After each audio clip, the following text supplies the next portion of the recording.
اس معاشرے میں یا کہیں اور جگہ بھی لوگ جو عورتوں کو گھر سے نکلنا پڑتا ہے، غیر مردوں سے ان کا واسطہ ہوتا ہے، ڈاکٹر پاس جانا ہوتا ہے، کئی اس طرح کی باتیں ہوتی ہیں جو عورتوں کو یہاں کرنی پڑتی ہیں. ڈاکٹر کے پاس تو ہر معاشرے میں جانا پڑتا ہے. ہاں جی، اصل میں مجھے سوال ہی بنانا آیا. پھر تو اس کے متعلق میں تھوڑی یعنی کہ آپ سے وضاحت نا چاہتی علاج تھی کے کہ لیے جانا ہے اگر ڈاکٹر کے پاس تو مجبوری ہے.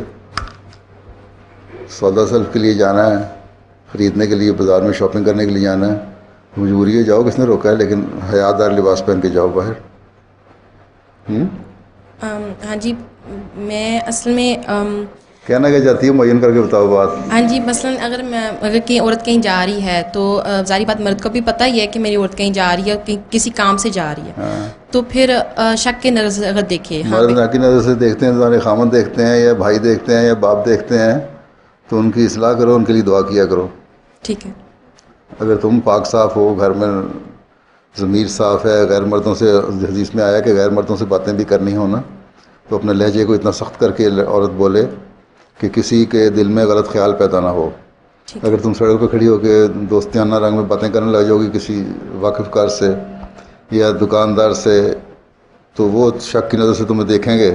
لیکن اگر تمہارا اپنا رویہ غیر مردوں سے ایسا سخت ہوگا حدیث کے مطابق ہیں کہ تو پھر تاکہ کسی کو ضرورت نہ ہو، تو ٹھیک ہے.